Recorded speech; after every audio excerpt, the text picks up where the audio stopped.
Ahoy there, mateys! Hello, friends. Greetings from the seven seas, and welcome aboard the VHS pirate ship. And welcome to REEK of the Week, the little segment here on the VHS pirate ship where I explore different aspects of 80s and 90s nostalgia. Yes, it's a sentimental sailboat ride back in time to when things were more awesome than they are now. Because right now, we're living in the future, and the future really sucks. So let's take a look back when things didn't blow so badly. That's right, it's the show that has the sweet stench of childhood memories and reeks of nostalgia. It's REEK of the Week! And today we're gonna continue the underrated Toy Lines Saga. And this all started with the last REEK of the Week where I talked about Dino Riders, and hopefully you've seen that episode. If you haven't, go check it out. The 1980s was a very special time. It was a prolific age where everything seemed to be really cool. The movies were awesome, TV shows were awesome, the music was certainly awesome. Even if the music was shitty, it was still good. There were malls, there were arcades, everywhere you looked. I mean, everything just seemed to be way more fun than it is now. Take McDonald's, for example. Look at the McDonald's from back then compared to now. Back then, they were fun. They had a bunch of goofy characters and shit. It was a good time. The McDonald's now has none of that shit. They're boring, they're gray, they look like they're straight out of a Soviet country. Yes, the 80s was a pretty dynamite time. Everything seemed really cool and fun, and the toy lines were certainly no exception, to which there were many, many, many of them. The most famous, of course, are the Transformers, G.I. Joe, and He-Man. These were very prominent toy lines. They were powerhouses. They casted a long shadow, to the point where that's pretty much all people remember of 80s toy lines. And there were dozens upon dozens of toy lines that lived within that big shadow. Toy lines that never really seemed to get out of it. Which is a great shame, because these toy lines were fun, inventive, and pretty damn neat, too. And underrated, unappreciated, and all but forgotten about today, but they certainly deserve to be showcased. And we're going to start off with The Karate Kid, which was produced by Remco in 1986. And not only is it based on the Karate Kid movie, but it's also based on the Karate Kid Part 2 as well. And yes, there is a Mr. Sato figure. You betray me! And these figures were pretty damn neat.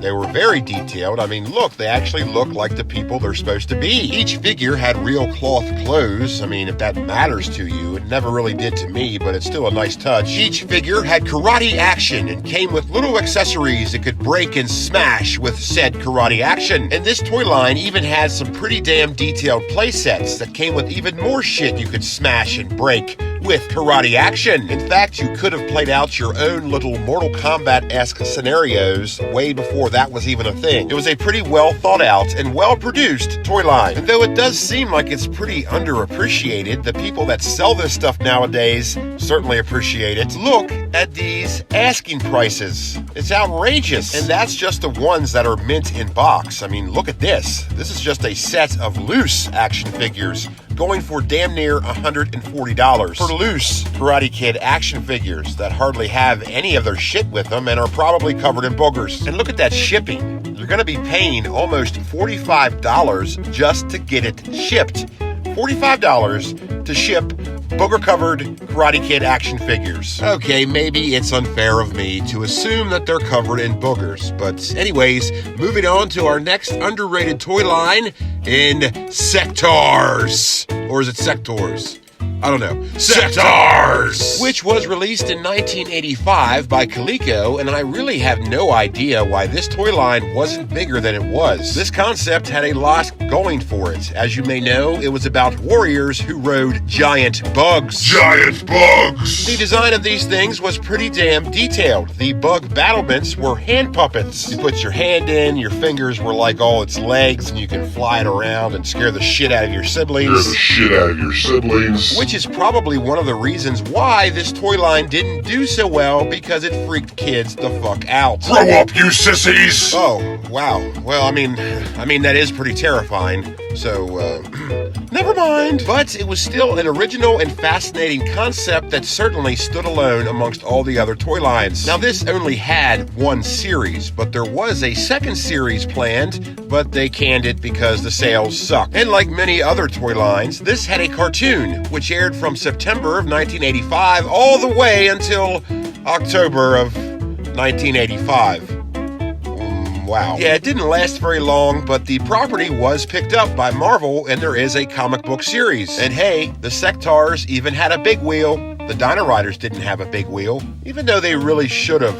Why didn't they have a big wheel? I mean, it could have been a dinosaur. It could have been the epitome of a Dino Rider, as you ride a dinosaur. I don't know. This toy line was most certainly underappreciated at the time, but nowadays, well, it's getting the respect it deserves. Look at these prices. $95 for a used, loose Sectaur figure. I mean, come on, it was a hand puppet.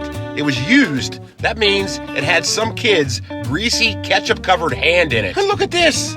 This is just for the color form. Yep, this stuff goes for a small fortune nowadays. Not bad for an underrated toy line. And speaking of underrated toy lines, which is what I've been doing this entire episode, so that was pretty pointless and stupid of me to say, we have Battle Beasts, which were released by Hasbro in 1987, or at least in the US they were. They were released in Japan in 1986 by Takara Toys. And this is where this gets pretty interesting. You see, in Japan, Takara Toys was not only responsible for the Battle Beast, but also of another toy line that you may have heard of, the Transformers. In fact, in Japan, the Battle Beast are part of the Transformers universe and are actually called Beastformers and were part of the Japanese cartoon series The Transformers Headmasters. But in the US, they were called Battle Beast and were a standalone toy line. These things were neat. They were little tiny figures that were animal warriors. That is, warriors that were animals. And this was a huge toy line, and for some reason, it just eventually shriveled up and died. But it was fun while it lasted.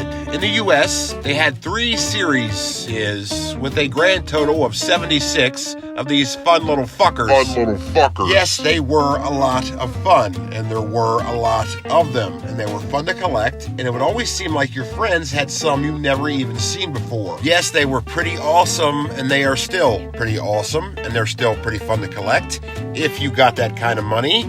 Because look at what they go for nowadays. These are some pretty fucking high prices, and I'm not entirely sure if it's justified. But hey, if these people get those kind of prices for them, then, well, good job. Well, that's where we're going to leave off for this part of the Reek of the Week Underrated Toy Line Saga. There is much more to explore as the Reek of the Week Underrated Toy Line Saga continues with even more underrated toy lines. So take care out there, and I'll see you next time, only on Captain Adam's VHS Pirate Ship.